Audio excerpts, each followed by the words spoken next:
Buenos días, buenas tardes, buenas noches a nuestros amigos, amigas, amigues que están ahí escuchándonos. Gracias por el aguante, gracias por bancarnos. Como ya saben, nosotros somos Les Vindicadores, mi nombre es Jess, pero no estoy sola, sino estoy con mi compañero de aventuras, el Fabri. Buenas, buenas, ¿cómo les va? Acá estamos en una segunda edición, muy contentos. Gracias a todos los que estuvieron escuchando nuestro primer capítulo. Y bueno, acabamos. Capítulo 2, la fuga. Bueno, tenemos un montón de información, la verdad es que nos volvimos locos en intentar resumir esto, así que vamos a intentar pasar todo este conocimiento que fuimos adquiriendo en toda esta semana, lo más preciso y conciso. Hay un montón de nombres, hay un montón de fechas, no se asusten, vamos a intentar hacer lo mejor posible. Bueno, le traemos dos historiazas, pero historiazas de fugas anarquistas. Vamos a estar hablando de lo que fue Simón Radowisky y la fuga de la Siberia Argentina, fuga que uno, supuestamente esa cárcel es inviolable de alguna manera, ¿no? Y después vamos a estar hablando un poco también de la fuga de la carbonería, nos vamos a ir a Uruguay, pero bueno, dejamos todos los preámbulos, no sé, Fa, si querías comentar algo más. No, vamos a los bifes. Listo, a los bifes entonces, a los bifes de seitán, no coman carne, por favor. Bueno, no, esta historia nos va a llevar a 1886, un poco para poner en contexto desde dónde arranca esto, nos vamos a ir a Estados Unidos, donde empiezan a haber huelgas obreras. Estados Unidos en ese momento está teniendo un desarrollo industrial fantástico y gigante, pero lo que no es fantástico y gigante son los derechos negados hacia los obreros en ese momento. Entonces empieza a haber una serie de huelgas que va a terminar con los fusilados, con los mártires de Chicago, que fueron anarquistas, que terminan siendo injustamente fusilados. Si recuerdan, nosotros habíamos hablado el capítulo pasado de Argentinos Juniors y que uno de sus comienzos fue llamarse los mártires de Chicago. Gracias a ellos, o en conmemoración en realidad a ellos, todos los 1 de mayo, que es el Día del Trabajador, se conmemora también su muerte. Este es uno de los pocos días que los anarquistas conmemoran, no voy a decir celebran o festejan, pero es un día muy importante para los anarquistas, ya que no es como en otras corrientes que tienen 800.000 días para festejar y cada mes hay algo. Acá los anarquistas solamente van a estar conmemorando el 1 de mayo todos los años hasta hoy en día. Conmemoración y lucha. Sobre todo lucha. Entonces nos vamos a remontar a 1909, donde va a aparecer un nefasto personajillo como el coronel Ramón Falcón. ¿Qué tenés para decirme, Fabri? Ramón Falcón. No, bueno, Ramón Falcón, coronel, ya en esa época, por la élite, era considerado casi un prócer. Era el favorito de Roca, fue el teniente en lo que fue la masacre de los pueblos originarios, mal llamada la campaña del desierto, porque no estaba desierto, ya lo sabemos eso. Creo que basta esa super presentación para quien no lo conocía, y para quien lo conocía lo puede abuchear en este momento. Vamos a decirle, nuestro personaje nefasto del día, aunque vamos a ir encontrando varios personajes más, manda a reprimir esta conmemoración de los manifestantes obreros del 1 de mayo de 1909, luego de que esta marcha empieza a desconcentrar. Recordemos que la marcha eran marchas familiares, porque más allá de ser de un día de lucha, también era un día en donde se juntaban todos los anarquistas y todos los obreros, más allá de ser o no ser anarquistas. Eran marchas donde iban padres, madres, abuelos, hijos. Era realmente como... Eran marchas familiares, como dije hace rato. Y bueno, ¿qué es lo que hace este coronel? Manda a reprimir. ¿Por qué? No se sabe. Por amor a los palazos, me imagino yo, porque sí, no hubo un motivo en realidad para mandar a reprimir. Saldo de esta represión, muchos muertos. No podemos decir un número exacto porque realmente encontramos un montón de versiones distintas, pero muchos muertos y muchos heridos. Y ahí es donde viene nuestro personaje principal. Simón Radowisky, de origen ucraniano, era un pibe, un adolescente básicamente, casi adolescente. vamos a decir, enamorado de todas estas ideas anarquistas. Viene a Argentina, trabaja como herrero, como ferroviario. Recordemos que en esos días, uno podía trabajar de distintos oficios, no necesariamente es como hoy que sos una cosa y tenés que seguir toda tu vida. Y esta idea, o en realidad este hecho, lo marca para siempre. Y a partir de ahí va a ser el personaje anarquista no solamente argentino, sino a nivel mundial, reconocido como quien termina por ajusticiar a Ramón Falcón en un acto de vindicador. ¿Qué son los vindicadores? ¿Por qué somos les vindicadores? No nos estamos comparando con ellos claramente, ¿no? Ni nada por el estilo, pero vindicador es a quien cree que tiene que vengar una causa injusta. Y los anarquistas consideran que cuando el Estado es quien está oprimiendo al pueblo, quien está oprimiendo a los obreros, quien realiza un acto tirano. Y no hay justicia. Y no hay justicia, sobre todo no hay justicia, esto queda en la nada. Bueno, un anarquista puede vindicar esto que pasó y, bueno, en este caso, asesinar. Acá no vamos a estar como ni elogiando, ni deselogiando, ni diciendo que está bien o está mal. No vamos a simplemente contar la historia de su fuga de la cárcel de Ushuaia. Volviendo a la historia, ¿qué pasa acá? ¿Cómo es que Simón mata a Falcón? Vamos a decir en principio que Ramón Falcón va al entierro de quien era el director del penal al que después va a caer Simón Radowisky. Y cuando estaba volviendo de ese entierro, se cruza en la que es la zona de Recoleta, ¿no? Sí, cerca del cementerio. Cerca del cementerio de Recoleta, lo que es la calle Quintana y Callao, entrecruza el carruaje My Lord, así se llamaba el que circulaba Ramón Falcón, un carruaje, un mateo, para quien no recuerda o quien no es de Buenos Aires, un mateo es un carro tirado por caballos. Uh-huh.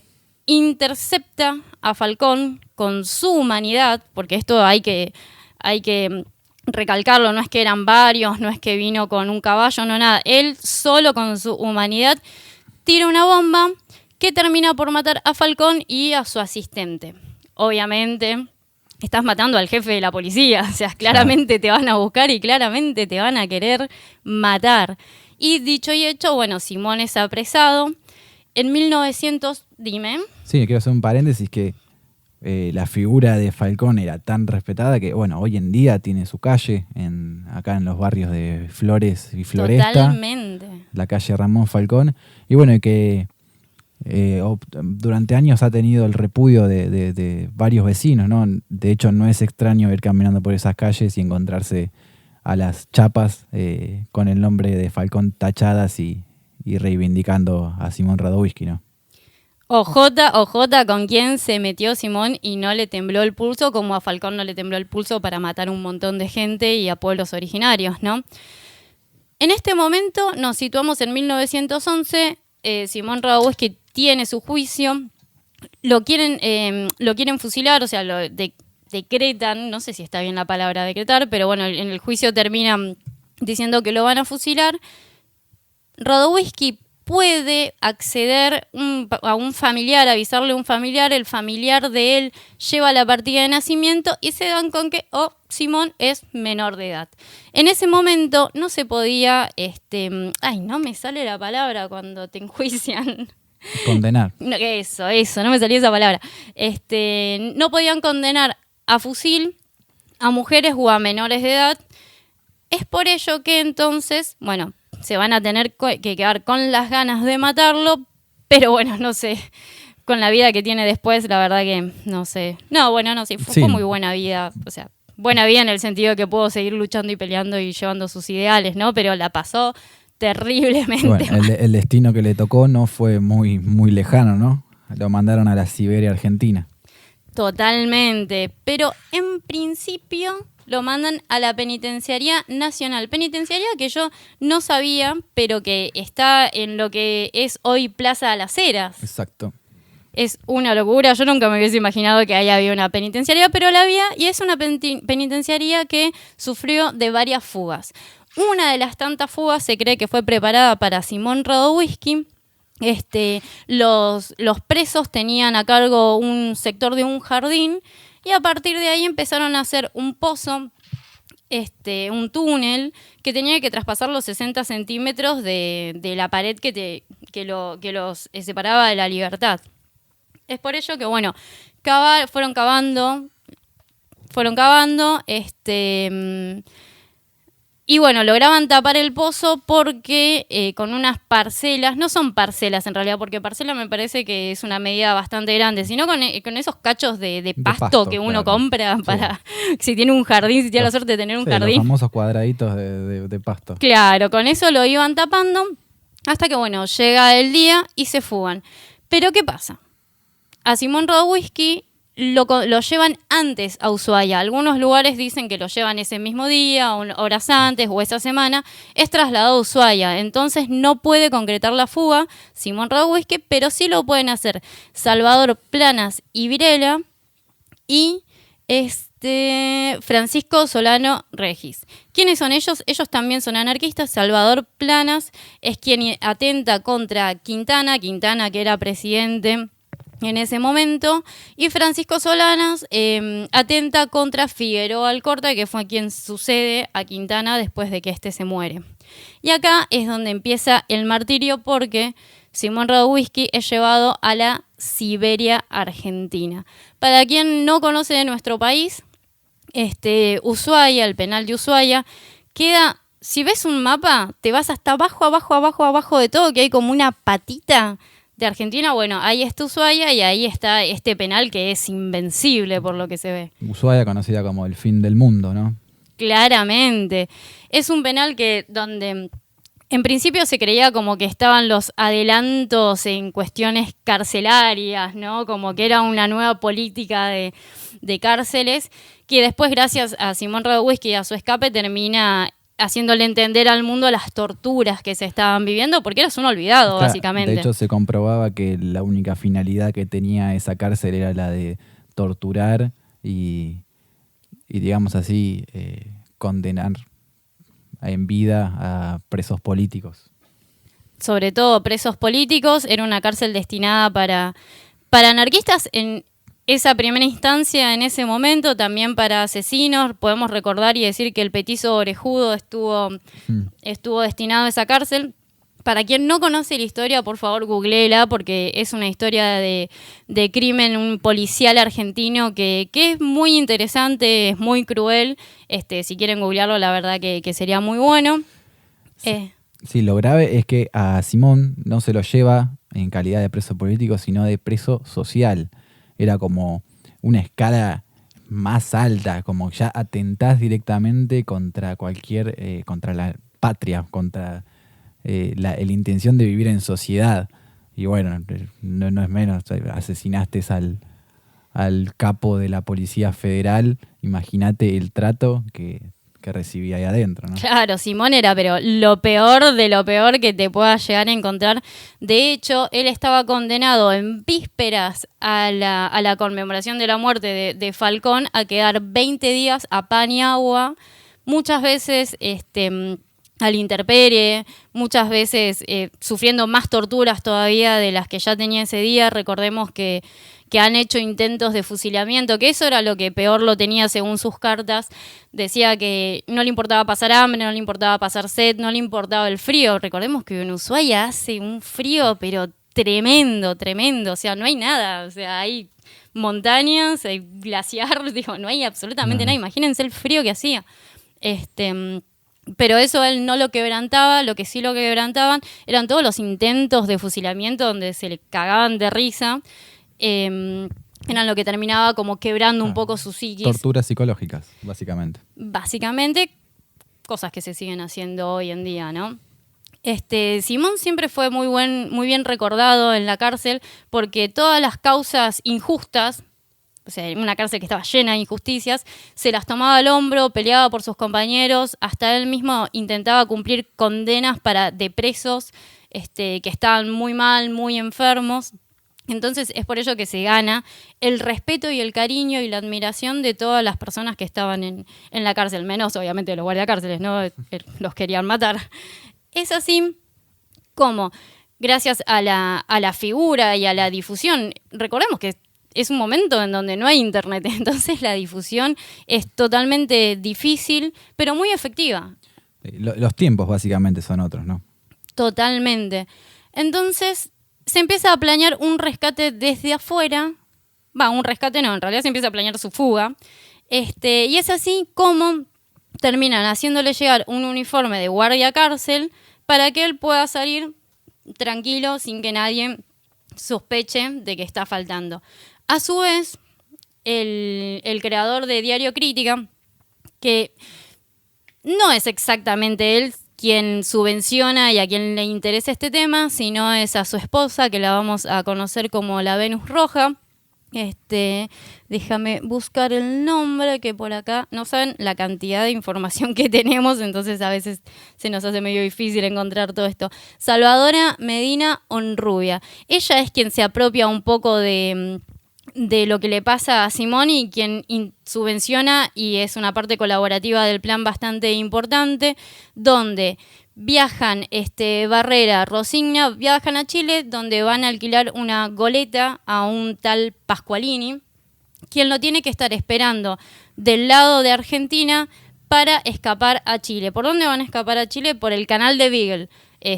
Yo lo he escuchado nombrar, me lo han hecho estudiar un montón en historia y la verdad que nunca le presté atención y recién ahora es como, mirá, si me lo contabas de esta manera creo que me quedaba un poquito mejor este canal de Beagle. Severino sale, se encuentra con Pascualini en su goleta que se llamaba Sokol, como dato, está bueno, que es el payaso de Sumo, ¿no? Después Sokol.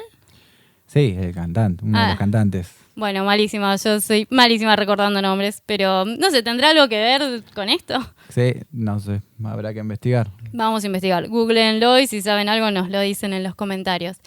Se encuentra con Pascualini, viajan toda esa noche, viajan todo el día, vuelven a viajar a la noche y ya cuando están llegando a Chile, según lo que cuenta Pascualini, es que él se da cuenta de que seguramente deben haber dado el aviso a los carabineros de allá, que bueno, que hay una balsa que se escapó con Simón Radowisky y que los deben estar buscando.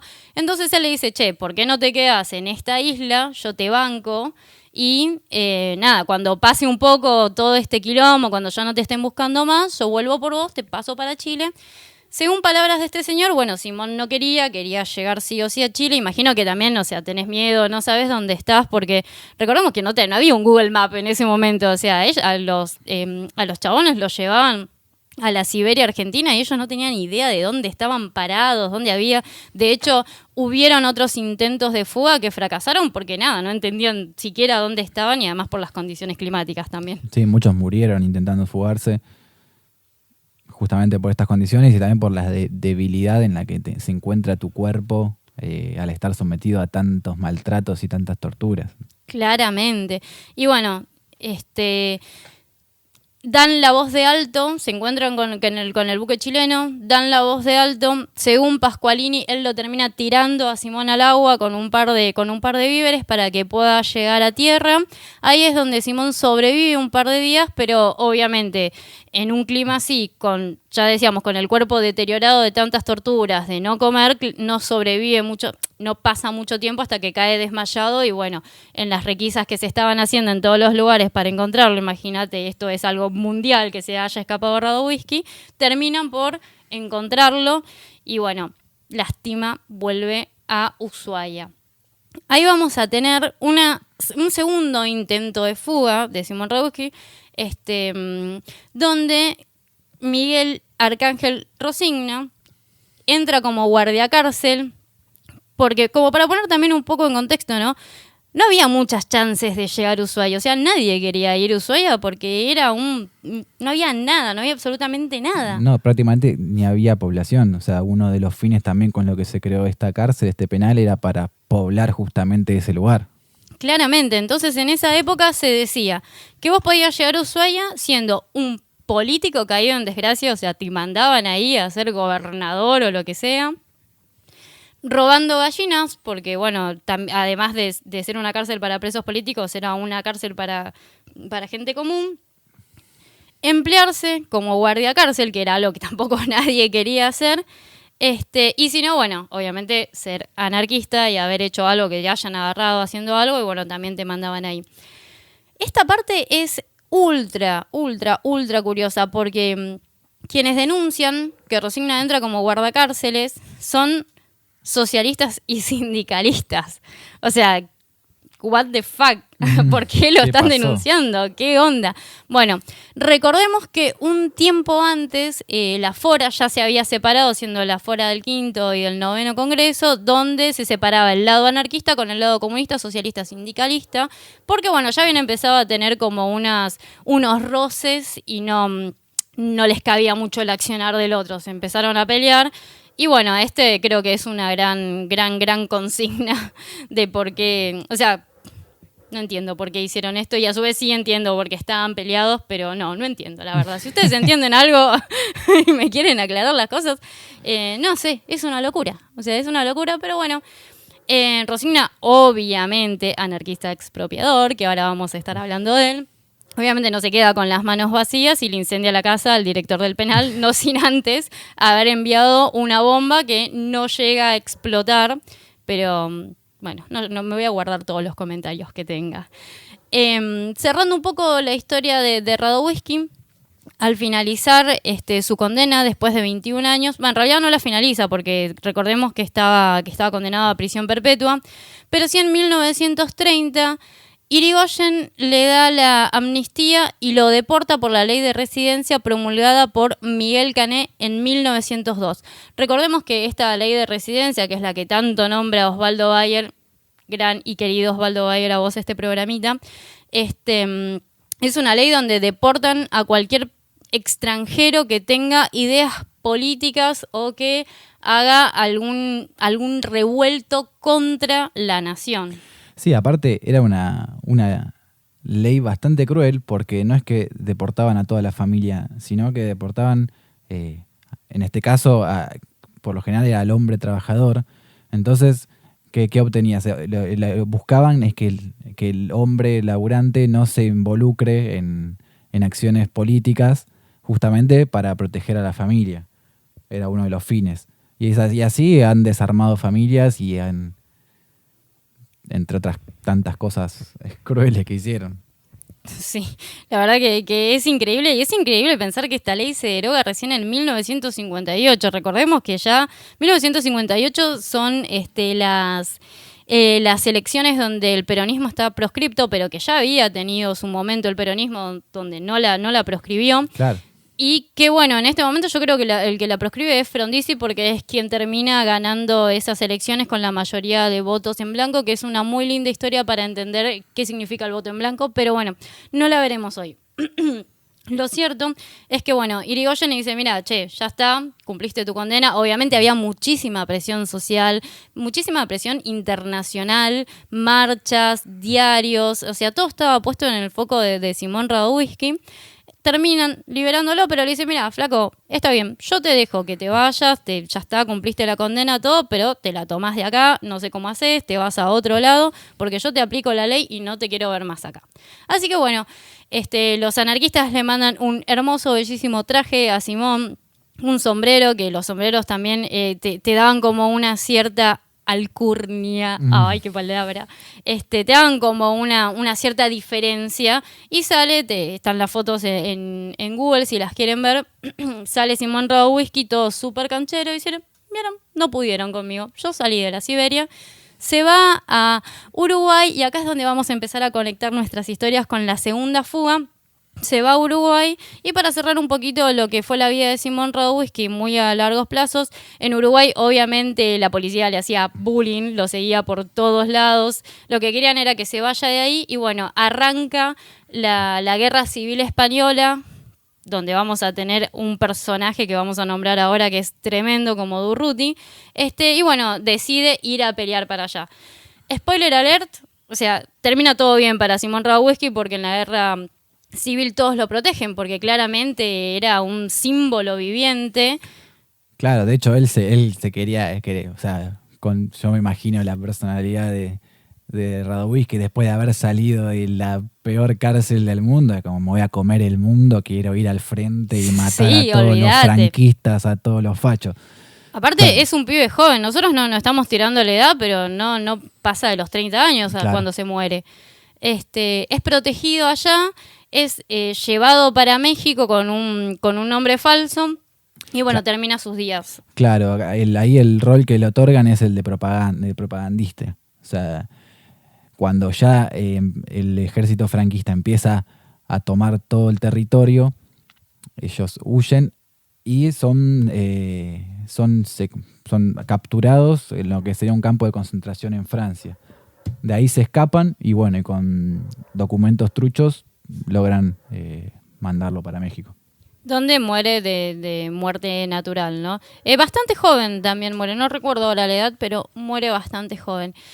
Y bueno, recién habíamos nombrado a Miguel Arcángel Rosigna, que es nuestra segunda fuga, una fuga tremendísima, así que ahora viajamos con el Fabri para Uruguay. ¿Qué tenés para contarme? Y bueno, Miguel Arcángel Rosigna, un argentino, descendiente de italianos, anarquista, pero considerado el mismo autoconsiderado anarquista expropiador.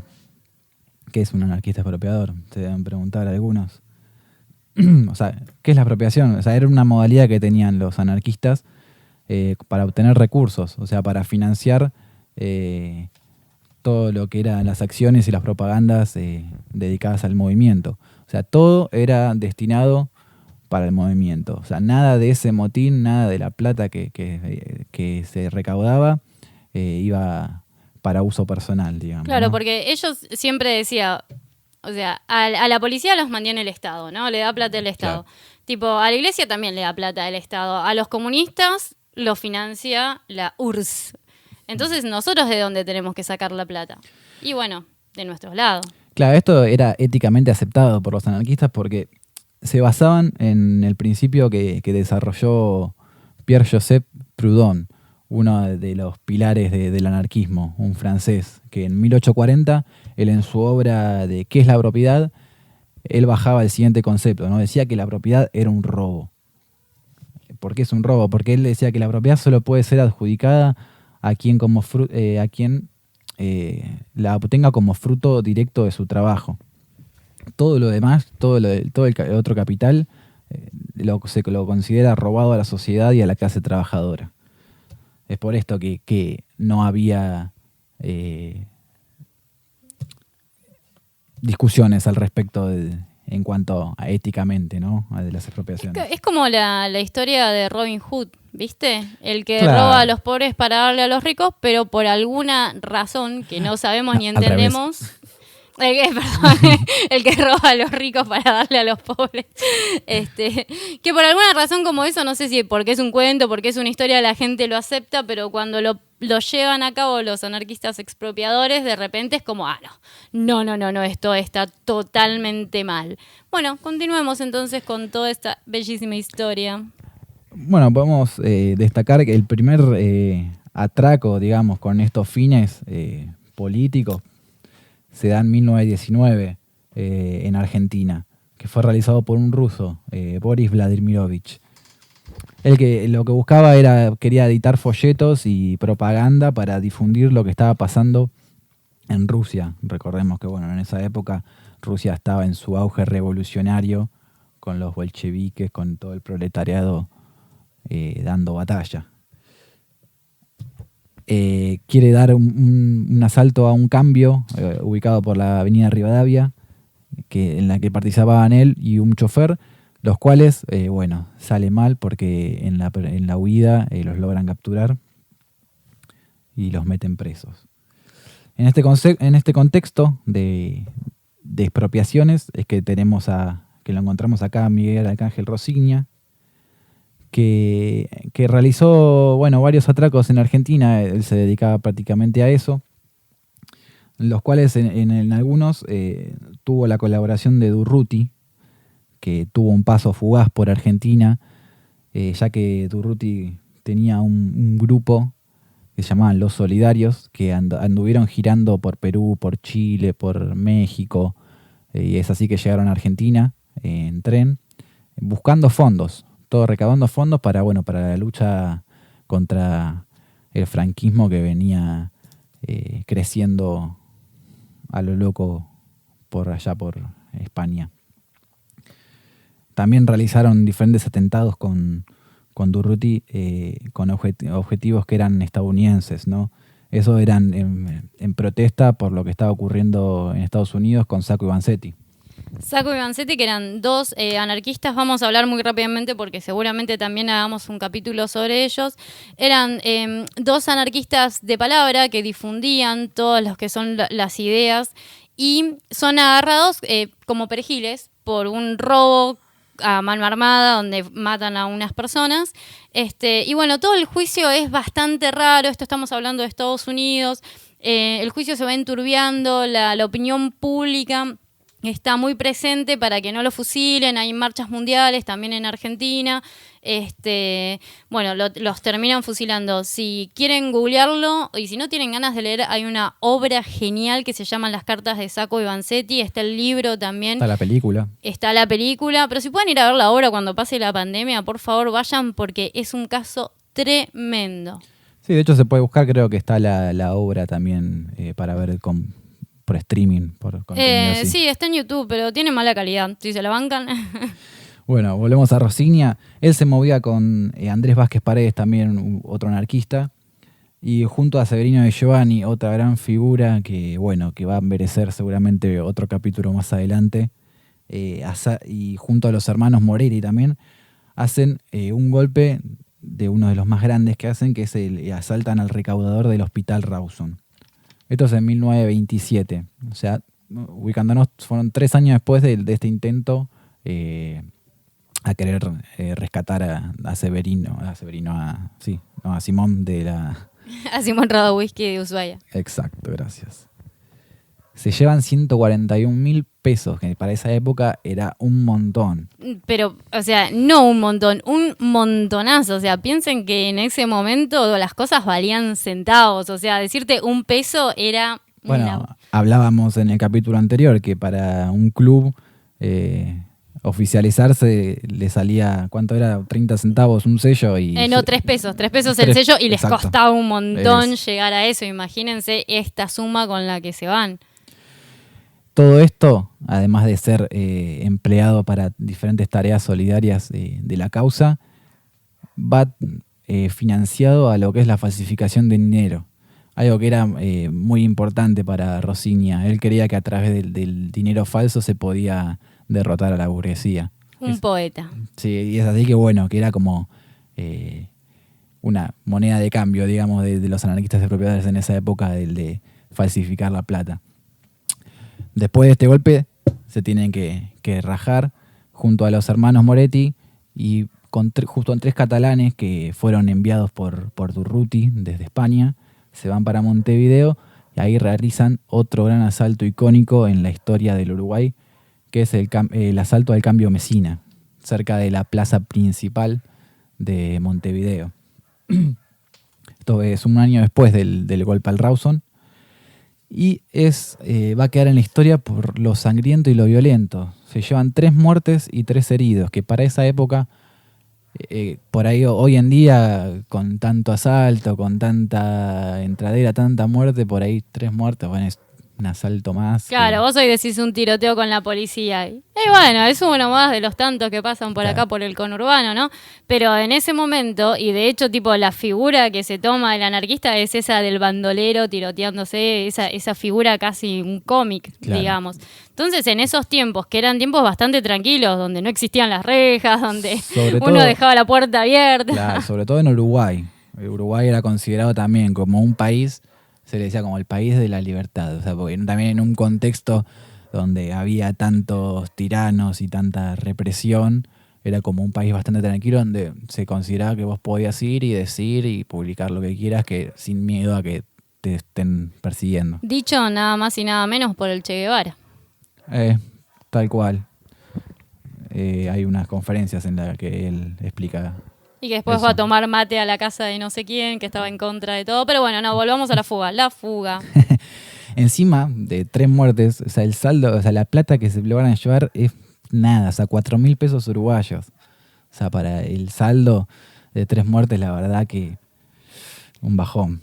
Y que no corrieron con suerte, porque ese mismo día, horas antes de que ellos hagan el atraco, habían ido los hijos del dueño de Cambio Mesina y habían llevado como el grueso de la plata. Y bueno, terminan siendo apresados los hermanos Moretti porque les caen a la casa. Y bueno, los tres catalanes se entregan. Uno de los hermanos Moretti, Vicente Moretti, también se entrega. Pero el otro, caliente y sin querer que se gasten la plata de los policías, prende fuego a la plata y se pega un tiro en la cabeza. A mí no me agarra. A todo esto, Rosigna prófugo porque no cayó en esa redrada. Claro, él no estaba con ellos, así que vuelve para Argentina Rosigna con esta suerte que tiene de poder escaparse de todos los lugares. Un fugitivo de la vida. Cuando vuelve, ya un año después, en 1929, vuelve a juntarse con Severino para realizar también otro gran atraco, otro gran robo al pagador de obras sanitarias. Y acá fueron por más. Se llevaron el doble de la recaudación del Rawson, 286.000 pesos argentinos. Que bueno, claramente el 70% de esta plata fue destinada a ayudar a diferentes presos anarquistas y bueno, el resto para propaganda. Y también recordamos que ayudaban a las familias, con lo que ya decíamos de la ley de residencia, todas las familias que quedaban sin el hombre de la casa, pero bueno, era porque en el momento los hombres eran quienes conseguían los laburos, obviamente quedaban absolutamente sin nada, y todos estos robos, además de obviamente vaquitas y otras cosas, ayudaban también a todas estas familias desintegradas. Claro, y hay que destacar, un dato que me olvidé, que Rosigna fue uno de los fundadores del Comité Pro Presos, o sea, uno de los primeros organismos que por ahí hoy es más común encontrar, organismos que estén dándole contención y ayudando a las familias de los presos, o mismo también en contra de la represión, como sabemos, del Correpi. Bueno, el Comité Pro Presos fue fundado por Rosigna. Justamente era su labor, ¿no? Como vemos, de rescatar presos o de ayudar. Vamos a seguir viendo. Él con con la plata esta se vuelve para Montevideo y empieza lo que va a ser la financiación para la obra, para poder sacar a los anarquistas presos en Uruguay que están en el penal de Punta Carretas. Y acá es donde arranca la historia de la gran llamada fuga de la carbonería. Claro. 1929 se instalan frente a al penal de Punta Carretas Gino Gatti y su familia. Gino Gatti, también un anarquista italiano que se desempeñaba en lo que es el Río de la Plata, en Argentina y Buenos Aires. Se instala con su familia frente al penal y empiezan lo que van a ser las obras de esta gran obra de ingeniería. Claro, de hecho, bueno, a Gino Gatti se lo termina apodando después el ingeniero. Junto a Rosigna, junto a Vázquez Paredes y a otros 2 anarquistas más, empiezan lo que es la construcción, que les lleva 2 años y medio. Entre que se instalan y logran salir 2 presos, 2 años y medio. Ahora, me parece una genialidad esta idea, primero de la carbonería, porque lo que ellos podían hacer era empezar a sacar tierra, porque recordemos que es uno de los las pocas fugas que arranca de afuera para adentro, ¿no? Desde el penal, sino que ellos tienen la suerte de trabajar en libertad.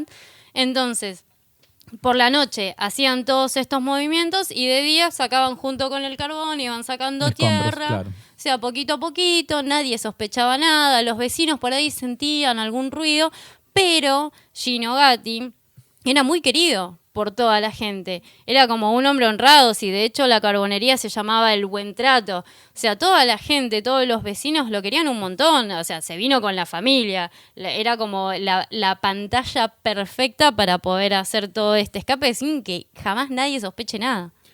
Claro, y una pero terrible obra se hicieron.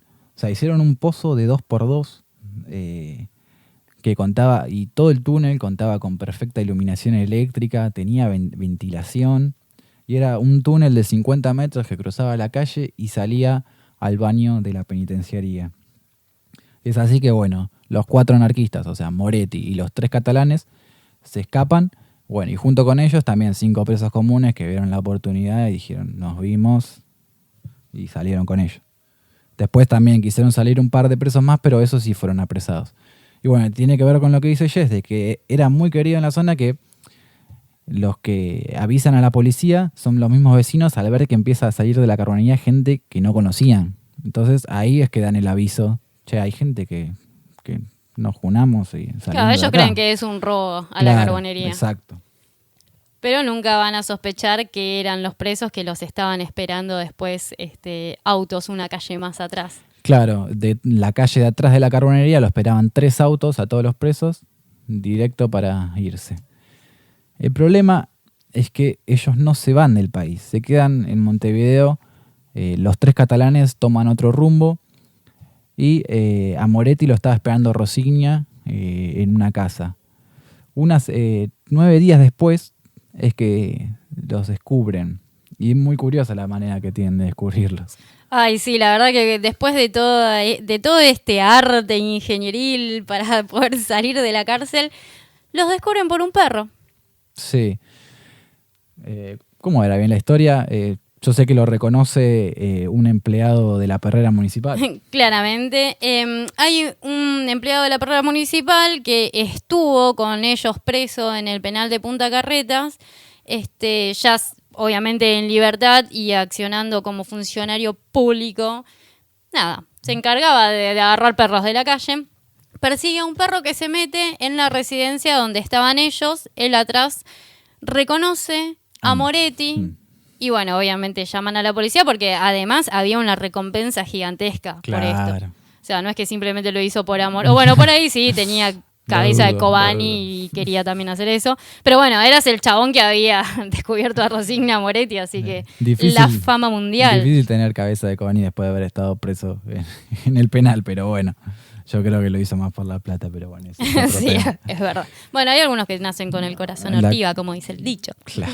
La cosa es que los meten preso y bueno, los enjuician. Ellos admiten que fueron los artífices de toda esta genialidad de la fuga. Y también, bueno, se hacen cargo de que robaron los 3 autos para el escape. Los condenan a 6 años de prisión. Cumplen su condena y un 31 de diciembre del 36, ya 6 años después, los liberan y directamente, ¡pum!, los expulsan a Buenos Aires. Así, como están esposados, lo dejan en el Departamento de Orden Social. Y acá empieza la historia turbia de la Argentina. Claro, 5 meses después, un 25 de mayo de ese mismo año, los familiares y bueno, diferentes partícipes del comité de los presos, los propresos, se presentan y bueno, exigen claramente información del paradero. ¿Dónde están? O sea, hace 5 meses que me dijeron que los liberaron y ¿dónde están? Bueno, ahí empiezan. No, que los derivamos a La Plata, se van para La Plata. No, que los derivamos para Avellaneda, van para Avellaneda. No, que los trasladaron a Rosario, van a Rosario. No, que lo trasladaron a Tandil. Y así sucesivamente. Un accionar bastante que se fue repitiendo en la historia, ¿no?, de la policía, me parece, esto de no, está acá, y así lavándose las manos y... Bueno, sin ir más lejos, hoy tenemos un desaparecido en democracia que es Facundo, que tampoco lo pueden encontrar por ningún lado y es más o menos este accionar, ¿no?, que está por acá, por allá, por allá, por allá. Así que podríamos que a Rosigna decir... lo vieron comprando pochoclos en Chile.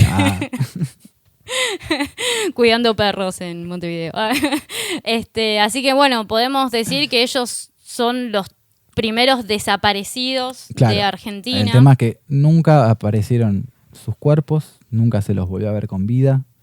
Se dice que fueron matados y tirados al Río de la Plata, así siendo los primeros desaparecidos, o sea, los primeros de tantos que van a venir luego, como ya sabemos, pero bueno. Y yo te diría que, no sé si se dice, te diría que está casi confirmado, porque basándonos en el libro de Osvaldo Bayer, Los anarquistas expropiadores y otros ensayos, se confiesa un oficial del orden social con la comisión pro presos y les dice: No se rompan más, muchachos. A Rosigna, Vázquez Paredes y Malvicini les aplicaron la ley Bazán. Lo fundieron en el Río de la Plata.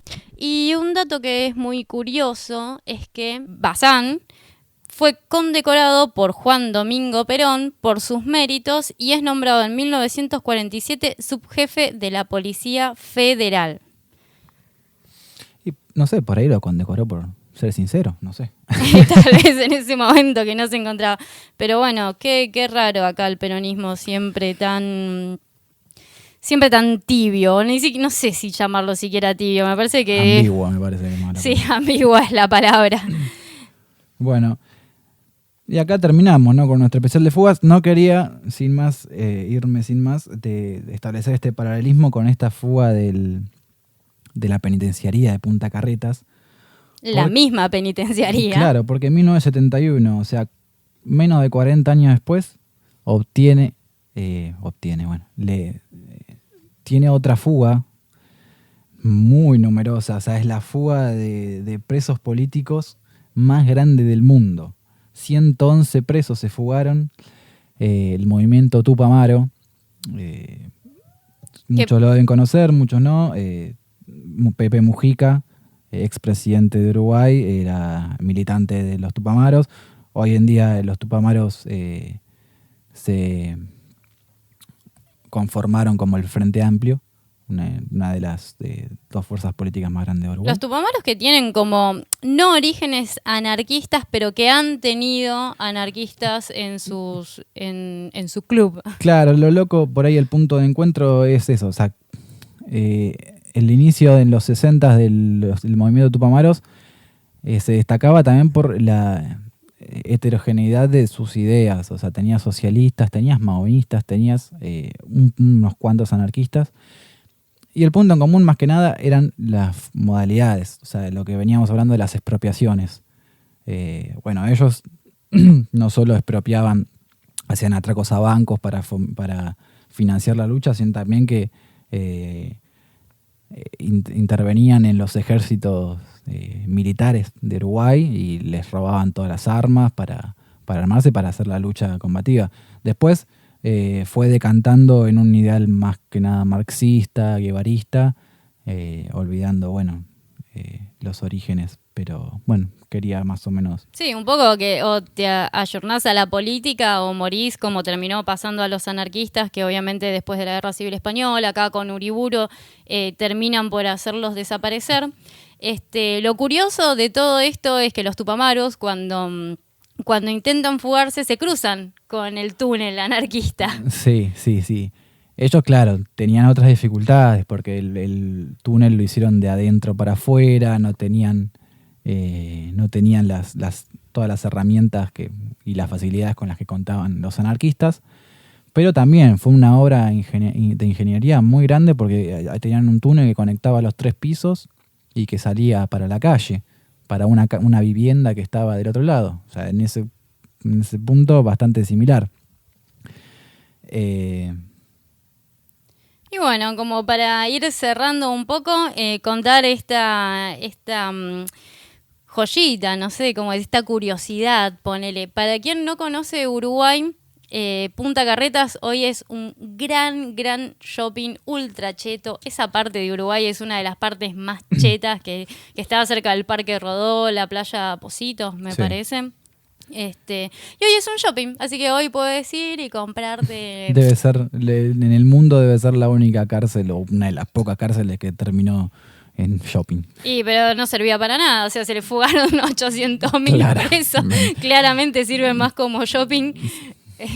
Y la carbonería, esa tan nombrada carbonería, hoy por hoy es un local, sí, que no sé, venden giladas, qué sé yo, no preservan la historia esta gente.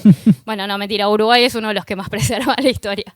Pero bueno, esperamos que les haya gustado, creo que se hizo un poco extenso, pero son historias muy emocionantes que creo que podríamos hablar un montón y que además tienen un montón de aristas. Nombramos a Di Giovanni, que se merece un capítulo entero.